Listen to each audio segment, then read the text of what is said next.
Hello, and welcome to the Vlogging Pod. Tonight we are joined by Teri Brown. Hi, Teri, and welcome to the room. How are you this evening? I'm doing well, and I'm so excited to be here. Thank you for having me on the show. Oh, I'm delighted to have you here. Now, I know we were talking just a tad bit before the show started, and you mentioned you have a podcast. Do you want to give a plug in for that? Oh, I would love to. Thank you for the offer. Well, I you're am welcome. host of I'm host of Online for Authors, and it is a podcast where if you are looking for your next book to read, this is the place to come. I read indie author books, and once I've read them, we have a nice discussion. I never give away an ending, but I give you just enough information that you'll just be dying to read that next book. Oh, that's awesome. I've written 15 myself, but I am so not everyone's cup of tea. So I never push them because it's like this. You either love me or you totally hate me. And I'm okay with it. You, I take it as a compliment if you hate me too, because I had one. It was a long time ago. This is how long I've been writing. I'm in my 50s. But I had one that came out and she gave me 5 paragraphs on the book. Okay. Just like, if I could have been tore up, I would have been shredded. Just 5 paragraphs. But then the last one was like, so where's book 5? Oh, how funny. I know. So you either love me or hate me, and I'm okay with that because hate, it takes a lot to hate someone. And if you've read my books entirely, you know what I mean? That's kind of a compliment in itself. So I think I'll live with so. I saw a meme one time where someone wrote, "You're the worst author that I've ever known." And the author writes back and says, "So you know me." it. That's fun. Yeah, I like that. I should put that on a shirt. So, so I want to start off tonight. Just backing it up a little bit, you had a debut book called Snowflowers Beneath the Snow. Now, you published this in 2022. Now, I know that you've published more before this, but I don't want to go too far back because I have a question on that Right. as well. But this was kind of more of your fiction. So tell me a little bit about how the creation of this first book, as far as the fiction, came about. Yeah, it's called Sunflowers Beneath the Snow. I had a friend who's Ukrainian. She told me an incredible little story, and I thought, "Oh my gosh, that can't even be real." And I thought that maybe we were having just a communication issue because English is not her first language. And so Mhm. I asked a lot of questions, and it was what I thought it was. And I thought, man, this needs to be a book or a movie. And that was in 2016. And I wrote that manuscript in 2018, but was terrified to let anyone see it or even know that I was writing. And so it was 2022 before I finally got it out into the world. But I tell everyone that she told such an incredible story that I wrote 82,000 words of fiction to tell 3 pages of truth. Oh, wow. Wow. Can you give us just a touch of what the story is? Yeah, so it follows 3 generations of Ukrainian women. It starts in the Mhm. 1970s. It goes through until Russia invaded Ukraine the first time in 2014. Um, what's really incredible is this book came out 4 weeks before the current Ukrainian crisis. Mm. So I had a lot of people say to me, "How did you know?" And it was like, "Oh, that's not the way it works." I had no idea that was going to happen. But the fun thing about this book is it helps, especially people in the United States who don't know a lot about, what's going on in other countries, to Mm. understand what is happening there and the fact that what's going on between Russia and Ukraine has been going on a long time. This is not something new that started in 2022. This is something that's been going on for generations. Oh yeah, I agree with that. There are so much things. I watched a video once, and this became more so. I have an Asian fascination. I love all the subtitled movies and everything. I can't get enough. Okay, maybe it's because like reading the book on the screen. I don't know, but I'm in there. Okay, I love it. Um, Right? so but I've always had a fascination, and when, TikTok went down, we all went over to, I believe it was called Red Note, and I only say Uh-huh. this because, we hear so much things about other countries and other people, but then when you finally are able to interact, even watching the text shows like I was telling you, the text movies and series and all the Right. stuff that I'm into, you still I mean, yes, you're getting a highlight of a people, but you don't really understand or know them until you start to speak with them. And I found that Exactly. yeah, right? I find it completely fascinating. And when you were actually speaking with people and you actually had to take time because I bought one of those little pens with the decoders and all that stuff so you could take your time and actually type it in and listen to what they're actually saying in their native language. And it is fascinating. There's so many stereotypes you think you have about a culture or a race, um, are not necessarily the entire picture or even the picture at all once you start Well, diving deeper in it. what's really crazy is this last book that I wrote is about my tandem bicycle ride across the United States. Mhm. And you would think that as someone who has lived in the United States pretty much her whole life, I was born in Athens, Greece, because my dad was in the Air Force, but all of my memories are here in the United States.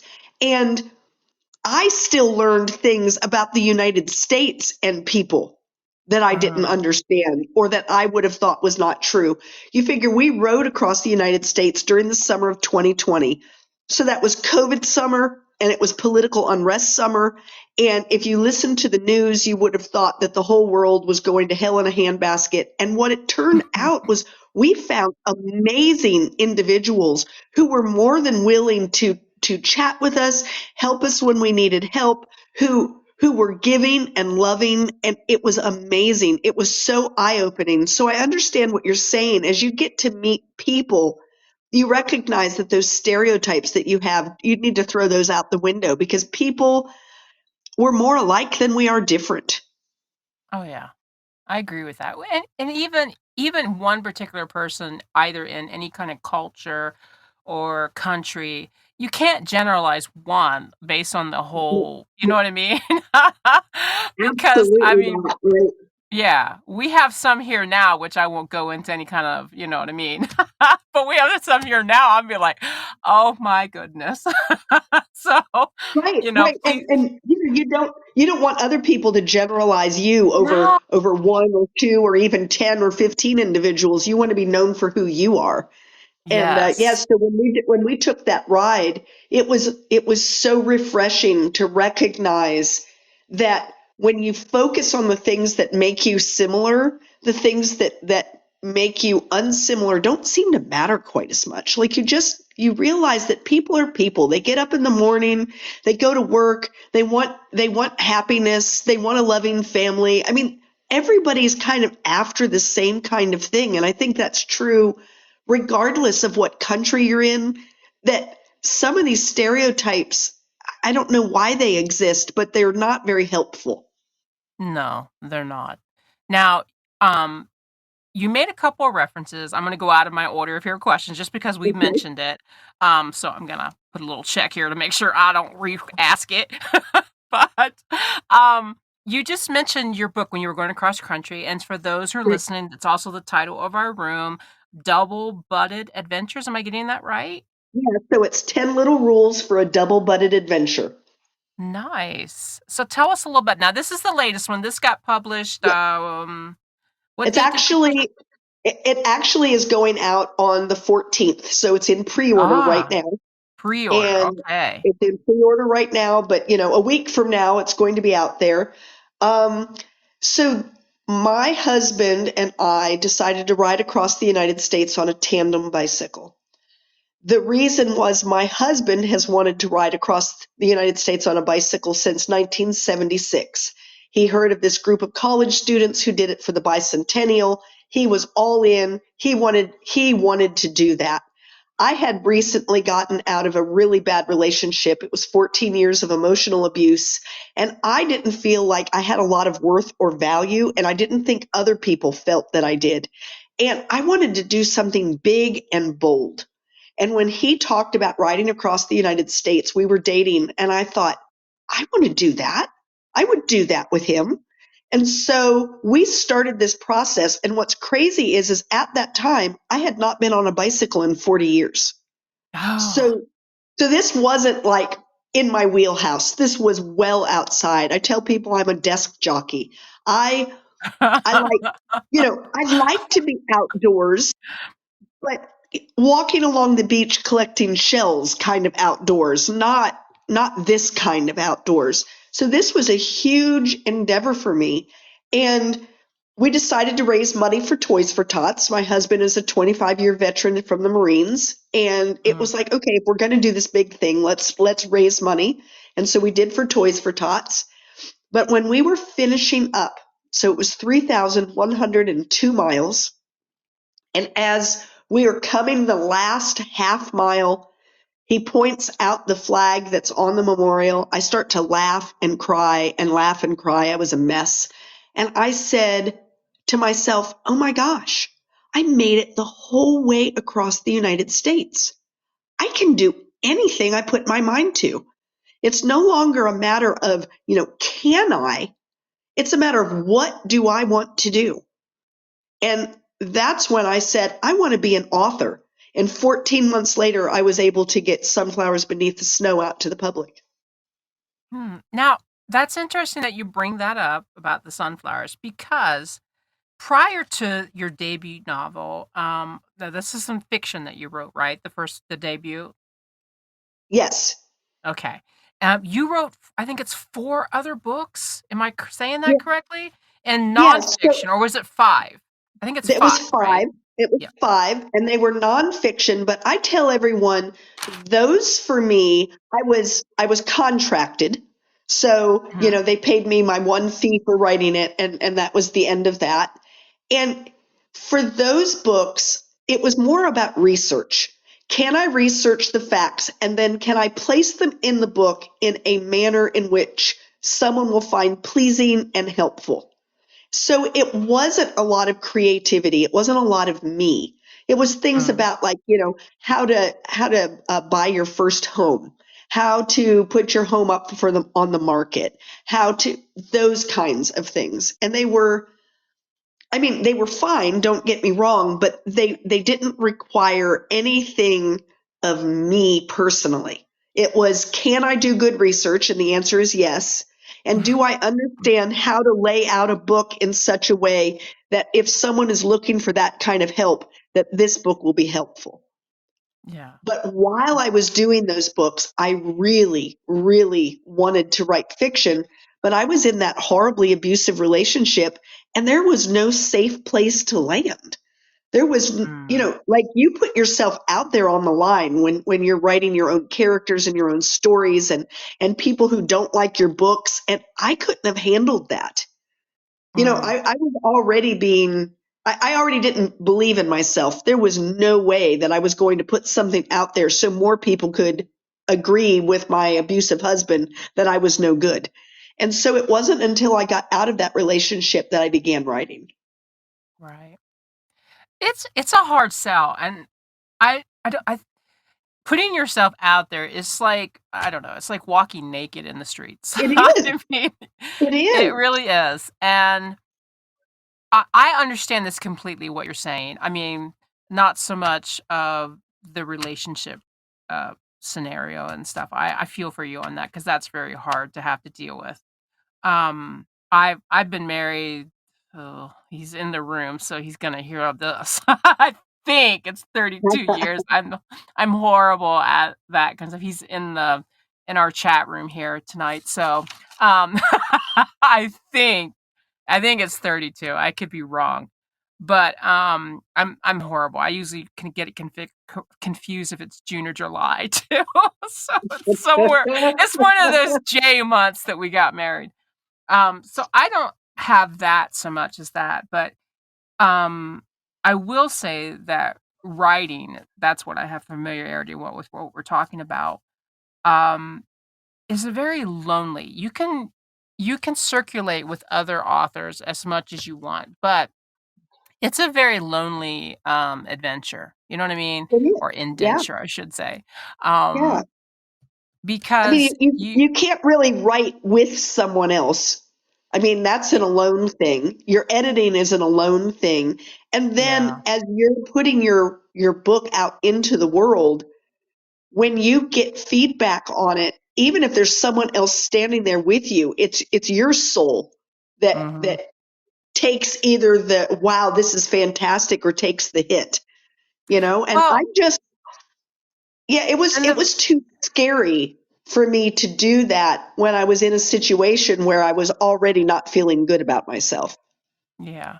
And, and to put yourself out there, the reference I was trying to make, like I said, from the side that I can speak on, but I can't imagine putting yourself out there as a writer if you don't have a supportive, Exactly. yeah, if you're not around people that are supporting you, because I mean, don't get me wrong. I mean, my mother has always liked my work, okay, but you can't just tell everybody, "Hey, my mommy likes this book. Why don't Right, you?" right. That doesn't kind of work.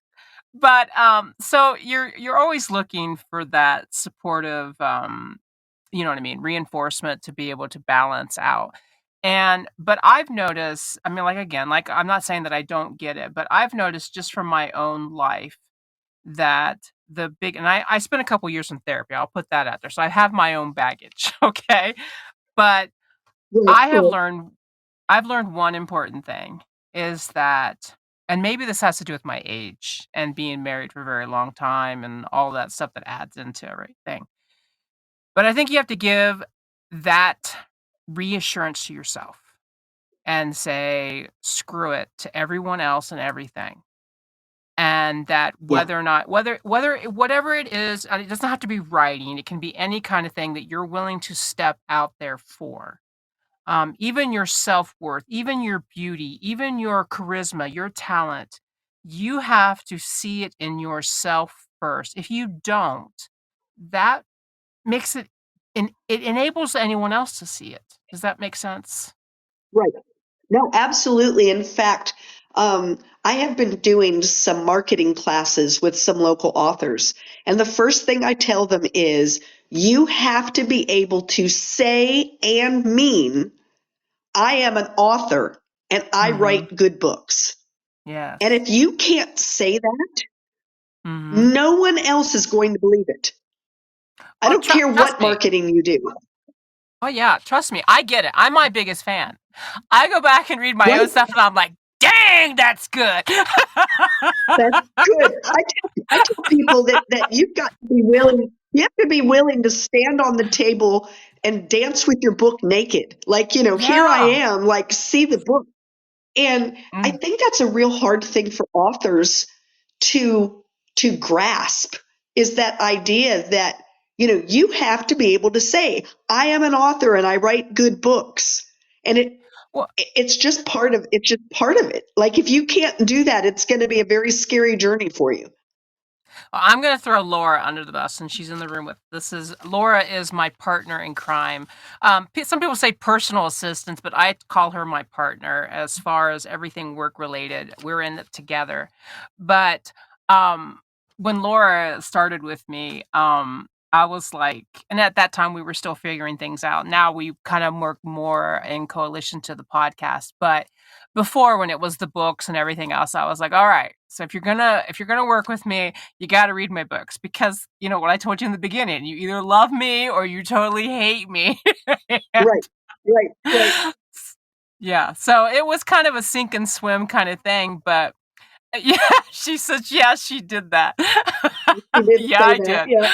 Yeah, I sent them to her too. I sent all my books to her. I went through Amazon and I sent them all to her. And I'm like, okay, first mission, go for the biggest one first. If you can get through that and you don't hate me, then we're a shoe But in. she just said the book.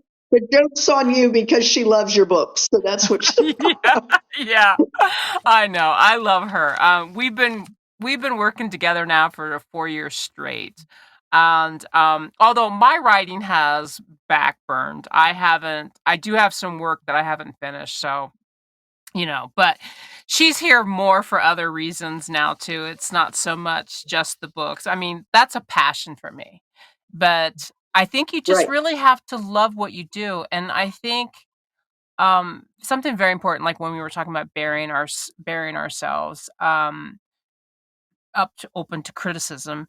I think the thing is to step right. back from it. You have to step back. Yeah, I used to go and read the reviews and be so involved with it that it would drive me crazy. So I think the best thing, if I were to give anyone advice on that kind of stuff, it's great to get criticism for your peers. Make sure it's someone that you trust. Make sure it's not someone who's gonna kiss your butt and say, "I love all of it." You know what I mean? You don't want that right, either. right. Um, but I think it's important to pick someone you trust and that you respect. Probably someone who's peer or like Laura. Laura has read extensively. She is sought out by authors you would not believe. They're always wanting to work with her, and I'm like, tough, she's mine. So Here's mine. Go find your own Laura, right? right. Well, Laura does work with other people. She's not technically just mine. I wish that you know what I mean, that I had her on that kind of level, but um, she's read extensively. So if you're going to work with someone, you want to partner yourself someone along those lines so that they can give you honest feedback. I mean, don't get me wrong, Exactly. I'm the wrong person when I'm editing because I really don't want to hear it. But it's like, no, you don't know me, Laura. You don't know me. Right. I'm a horrible editor. I I think really am. I think having your book edited is one of the hardest things.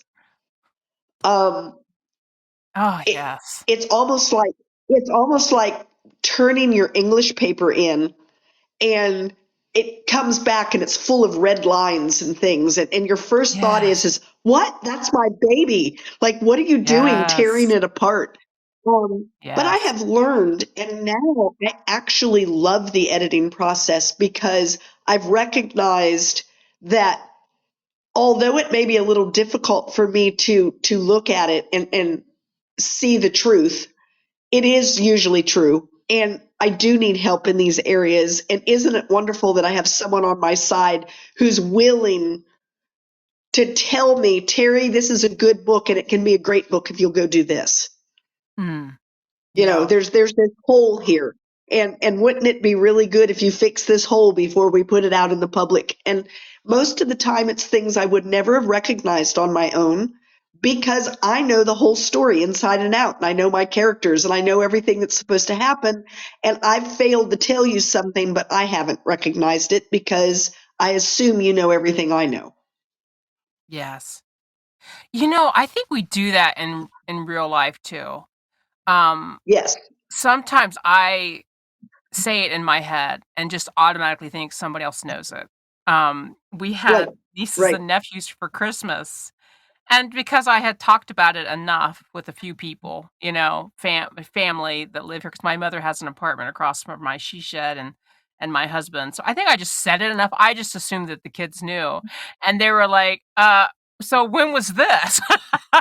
So Right, I think it's the right. same thing with the books. I think and I'm really bad at it, when I have it in my head about how a storyline or a character is supposed to be, it doesn't until I go back and start rereading it and be like, "Oh crap." Then I have to really, Yeah, I didn't yeah. actually put that in there, did I? Yeah, Yes, yeah. yes. Yeah, I get you. I think that's the thing because we get the story. But now let me ask you, when we're talking about writing in general, are you a pantser or a plotter?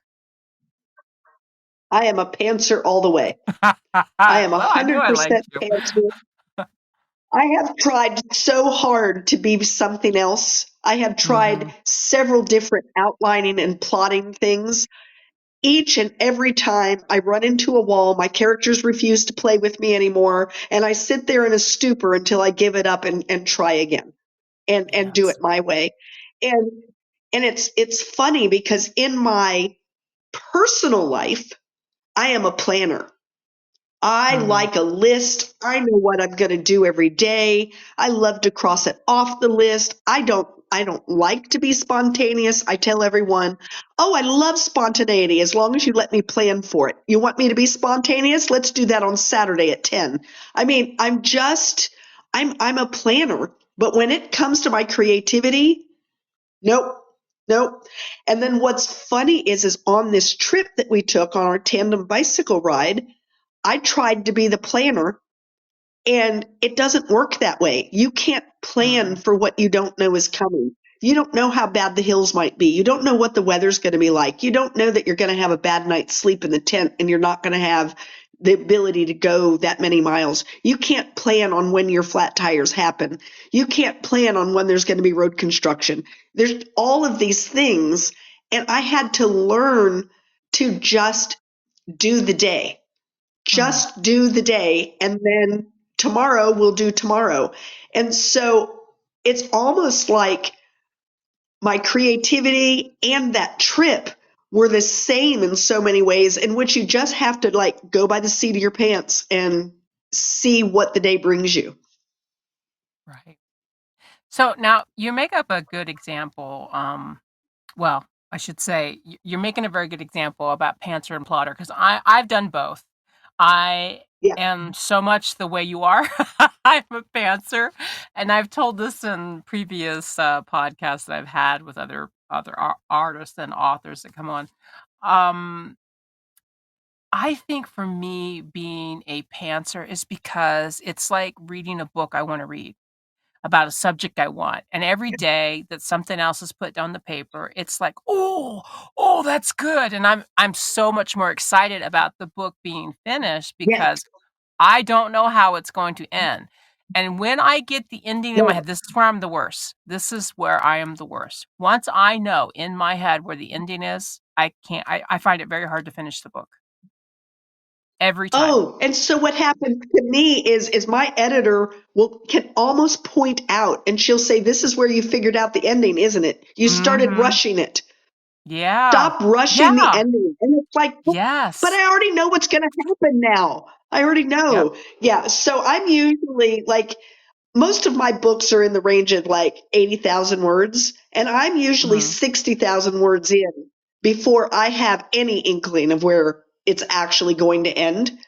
And my friends who are plotters are like, "Oh, how do you do that? That would scare me to death." And it's like, yeah, Mhm. but I don't know. When I try to write with an outline, my characters look at me and say, "I'm not doing that." Like, are you out of your mind? I would never do that. That's not going to work for me. And they just refuse to play. Right.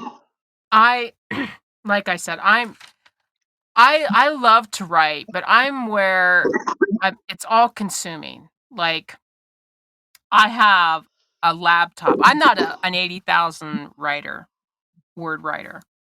I'm more like that novella person that, I 40 to 40,000 is usually my go-to. But I do have a very big book that all my small books ended up into in a series that became a very big book. But typically, I'm the novella. Does that drive you crazy? Do you when you read yourself, do you prefer the big no, I'm sorry, novels comparison to the novellas? I don't, I'm sorry, I have a little bit of a virus. And so all of a sudden I Oh, got that's choked alright. up. So let me I try heard you, again. that's No, I heard you, that's why I yeah, was trying to keep going. I'm so sorry. I'm so sorry No, about you're that. That's so fine. rude, but You're fine. Oh, no, I you're couldn't fine. stop it. Okay. That's fine. That's why I kept talking That's just to part of being kinda live. that's right, it Right. is. So no, I think for me, if the story is good, the characters are good, I don't really care about the length when I'm reading. The only thing that bothers me about novellas is I want more. It's like, oh, that was a Yeah, really good story. Where's more? But you have so many written that yeah, someone can then go grab more. So that right. that part wouldn't be the issue for me. So no, I don't mind reading novellas. I I'm too wordy. I don't know how to write a novella. Like I wrote a short story and was really shocked that I could do it because wow. I want to develop these characters like we have to go all the way back to, the day they were born and I don't know. I just have trouble being short. I mean, think about this. You asked me a question. I've been talking for 3 minutes. I don't know how to keep things short. No, well, I kind of wish that I had that problem. I have to say, my very first book, and I'm not trying to word myself up, but I am very horrible in reading lulls. Like when, you know what I'm talking about, the lulls where you get so much Yes, backstory. My eyes right, start to right, glaze over. My eyes right. glaze over. If it's too much of a lull where I'm reading too much back, I have to start. I love books with action. I love having the action pulling me in right off the bat. And I so like to write the backstory as like yeah, in small tidbits. as the Like story's evolving. as the Yes. story's evolving and you find Yes. out this fact and then you find out this. Yes. And now sometimes I do have the tendency to what my editor calls wander in the woods, Ah. which Wha which is I've not gotten to the story. I'm over there wandering around. I'm telling you things. And why is this important? Get out of the woods, get back to the story. And so I have to go back sometimes and say, okay, this piece here, I want it, but it can't be this way. mhm. How else am I going to get this information? I need this information for them to have it, but the way it is, I wandered in the woods for too long. They're not going to be part of the story anymore. They've all gone to sleep. How am I going to bring this in? So I do have the tendency to do that, but then I have to go back and rein it in and say, okay, now what do I really need to do with this? So Yeah. I I did my very first book was only like 15,000 words. I did it on a call out, and I wrote more on it. That's how it became the big book. Um, but there were short stories it was for a series, so I don't wanna say short stories, but they were short takes, you know what I mean? right, So it was 15,000, right, right, I think the next one was 20 or 30, and then it went up to 40, and then they all became into the same book. Um, but when I did the very first one, it was the first experience I'd ever had with a publisher, and, well, an editor of the publishing. This is back when Amazon did right, all that. Do you remember that? right. Um, No, I don't. they had I don't oh, because yeah, that's right. I was not an author until 2022. So Okay, well, that tells you how old I am. Okay. Alright. Um, but back I'm when I older than you. I just got started later. well, we'll just play that I'm the old one. We'll go with that. It's fine. Uh, Okay. it's okay. Um, so when I first started, it was with Amazon. It was their side company, and I can't remember, I think Create Space or something like that. I might be getting that wrong. Because it's been a little while, and we don't use it anymore, obviously. Right. But when I Right. was doing it, they offered, an editor and all that stuff, and you had to pay for it. You didn't get it for Right. free. You Right. get segments. They would give you book covers and all this other stuff that you could implement them to do. Well, my very first book, I chose an editor, and it was my first experience with it, and one thing she did say to me, and I kept the paper, I printed it out because she sent me an email, and I Right. kept it because it was the biggest compliment I've ever gotten about my work and my life, is when we talk about laws, and I'm very bad because my husband gets on me on this one, he says, "I don't give enough, um, backstory," you know? Right. You know what I Right. mean? 'Cause some people really Yeah. love that. Some people love chapters upon chapters of backstory. I don't. I don't. I'm not that person. I like you, when I do the laws, I try to implement them into the story as we're going along if it deals with what's happening in the story, and so you wanna bring that back to point, you know? Right. Um but she told me that she said for it, and I'm paraphrasing because 'cause I'm sure I'm not gonna get the exact wording here. I should get it out and frame it. That's what I should do. Anyways, it's probably the only real compliment I've ever really gotten. But anyways, she said for such a short reads that she was impressed that I was able to give back details in such a way that you didn't realize you were getting them because they went right along with the story. And I took that was Oh the yeah. best thing that I have ever in my life gotten about my books. Even today, it is the best. No offense, Laura, I Yeah, love you. don't But you love anyways, but that? it was the best thing that I ever got with my work, and I didn't realize it then. It's now, you know what I mean, as you've gotten further into it, that that Yeah. was probably the best compliment I've ever gotten.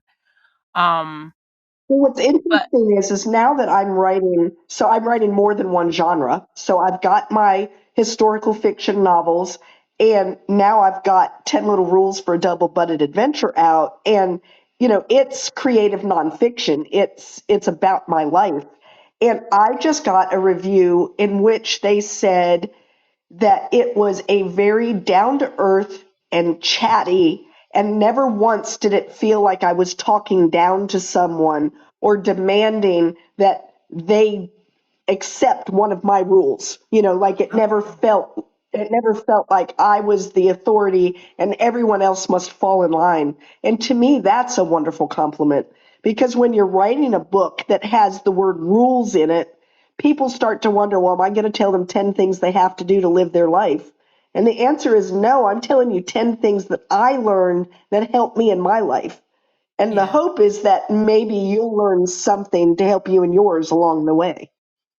I agree, and that's an awesome compliment for your books.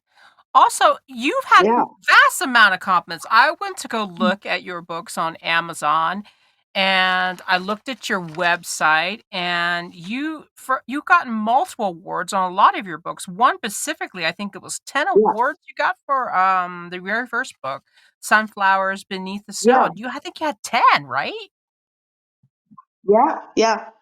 Yeah. Actually, I think it ended up at 12.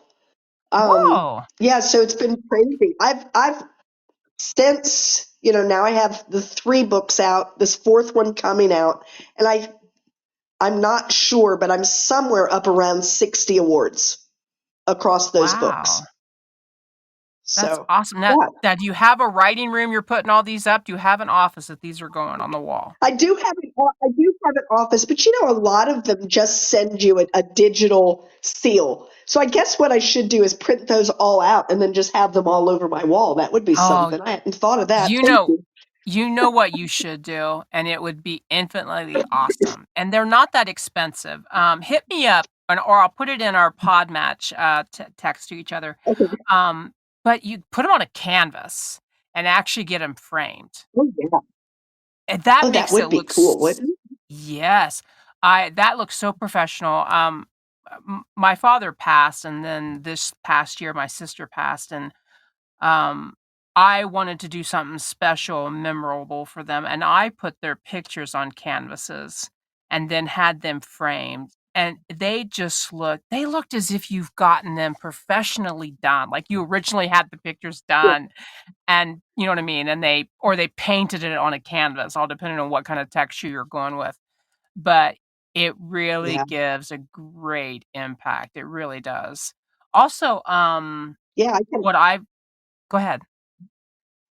No, no, no, I was just going to say I can see that all across, like you could almost make like a border all the way around the office. That would be really cool. Yes, So, and good you can do idea. Good small idea.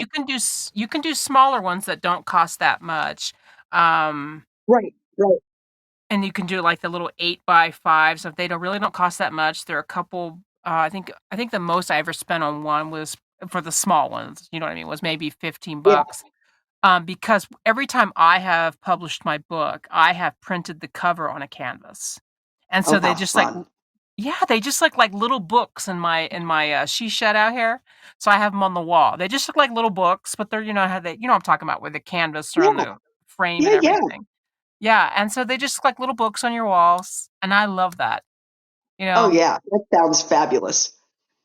Well, so for my last question of the evening, I had a few more, but we just went and we just talked like it was no other, and I love it. Well, Um you said we were supposed to feel like we were just sitting down and having coffee together, I and I think know, we've I did managed that. So, I know, and I love it, I really do. I was just making a joke because I didn't get some of the questions I wanted to get because we kinda trailed off.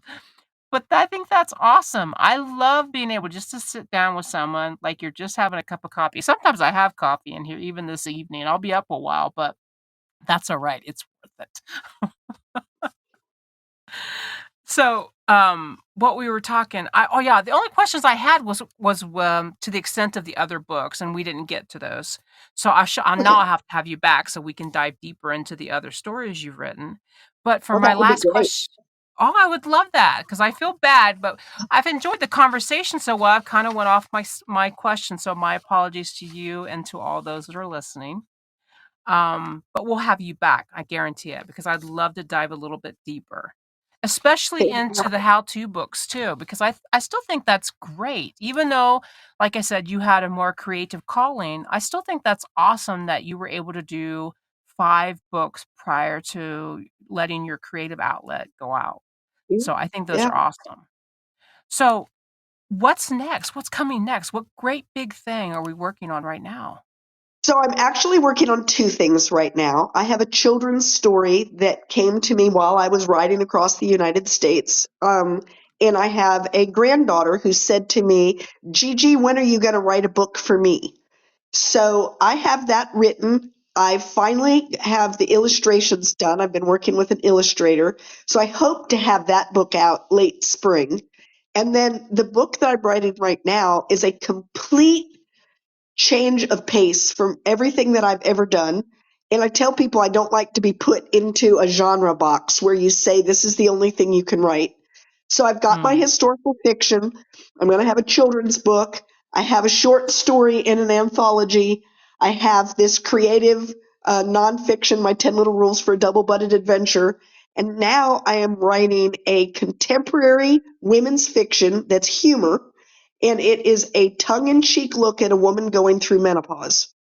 oh my And god. it is, Welcome to my world. and it's just, yeah, and it's just funny, and it's meant to be funny. It's meant to be able to laugh at, the fact that you have the night sweats, or that, you can't find your glasses which are on top of your head, or for the Mm. third time this week you put your phone in the refrigerator. Those kinds of things where you just, and I want to be able to laugh at it, and I also am hoping maybe to shine a little bit of a light on the fact that there is a medical bias against women, that when you go Oh, in with some of these issues and you say, gosh, my hips, why are my hips hurting? And the answer is pat pat pat, that's normal, or you're just getting old, or are you hormonal? And all of mm, those questions that you get. And so I want to shine a little bit of a light. I like to try to have some social issues. Most of my books look at like xenophobia, a little bit of racism, those kinds of things, just because I yeah. like to look at what's really happening in the world in the past and now.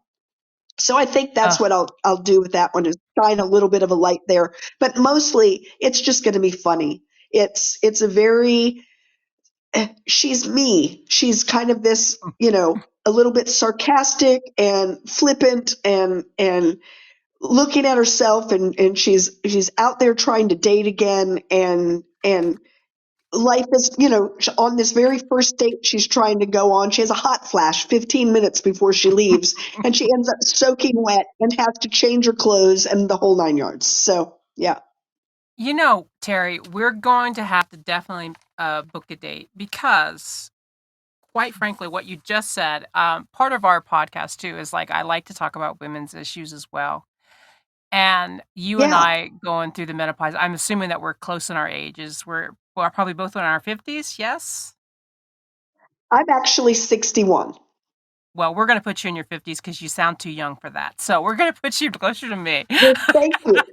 You're I, welcome. I love you now. You're my new best friend. Well, like I said, I've got carried away. I forgot half my questions. We were just talking so good. But I would really love to have you back, and I'll tell you why. How quick are you finishing with this book? Is it going to be later into this year? I would love to have it come out this year. I am about was another experiment of trying to write with an outline, and it didn't go well, and I got backed into a hole. My husband also recently passed away, and so Aw. I kind of got like stuck. But I have some writing retreats planned coming up, and my hope is that late fall, maybe in time for Christmas, that I can get this book out. Oh, well, you know what? Let as soon as we do through pod batches, we'll have to put the link in and finish this particular podcast. But why don't we set you a date for the end of this year and Oh, I think that's great. come back, and even if the book isn't finished, that's fine. We can talk about what you have on it. And I would love to dive deeper and talk about women's health if you would like to. And just I because you would and I are so love close to. in age, we could talk about just the stuff that we go through, how people view that, and maybe some things that we can do to help other people. So you know what I mean? So they don't have the same Yeah, handicaps and hung up things that we went through ourselves. I think that sounds fabulous. Well, great. I would love to have you back. And my deepest condolences for your loss. Oh, That's a thank very you. hard one. Thank you. That's a very hard. It is hard. It is. Like I said, I lost my father. It's going to be 2 years, and we just lost my Uh-huh. sister like this last year. And it's I can't imagine with a spouse. I mean, I can only imagine because my mother, she lives across from me, but that's a hard one. That really is. And I'm very sorry to hear It, that. it is hard, and this book that's coming out, this was the ride he and I took together. And Yeah. so talking about it, I was afraid maybe I would not be able to do it. Mm. It was a little scary to say, I'm going to get out there and I'm going to talk about this book. But what I have found is that he was diagnosed with brain cancer in June of 2022, and June of 2022, and was given 8 months, and he lived for 31. Mm. And, but through all of that, you start to focus more and more and more on when he was sick. And I was having problems remembering him as the healthy, vivacious, amazing man that I married. And now that I'm talking about this book again and talking about our ride across the United States and all the things that we did, it's been a wonderful therapy. It has helped me really pull all those memories back, and I feel like I'm honoring him by being able to put this book out now. So it's turned out to be both sad and difficult and wonderful. That's very poignant. That is I wish I'd had that analogy for myself and losses that we went through because that is so true. Because you're there at the end of everything going on, sometimes we hold on to that. So I think Yeah, writing the book, I mean, maybe even journaling it, for some people, you know what I mean? To take time to write yeah, those special memories down from your past and be like because if we start living just those good memories, that's all we'll remember. You yes. know what I mean? The Well, and the not so good, the end when you're fighting cancer and it's beating you, and the doctor's appointments and the medical equipment and all of that. You don't want to remember that, because no. that wasn't my husband. That was cancer. Right? And I don't Yeah. want to remember cancer. I want to remember Bruce.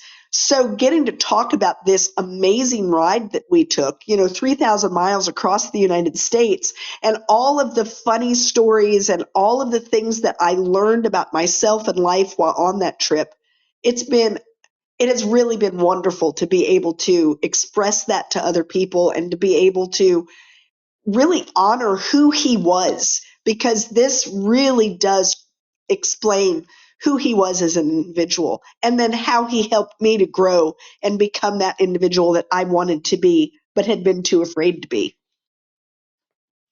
Yeah. That is wonderful. Thank you so much, Terry. You've actually given me You're more to welcome. think about. um, There that may be is a third podcast in there. You never know. We're gonna have to do segments. Yes, yes. But And today's definitely. segment with Terry Brown. Definitely, we're gonna get back together. I honestly do, because I would love to dive deeper. I could lose myself in conversation with you, so thank you so much for being on with us tonight. I want to thank you for having me. I really, really appreciate it. Oh, it was my honor. I've enjoyed every minute of it. I really have. Thank you to Terry, and I want to thank our listeners as well. Until next time, guys. Bye bye for now.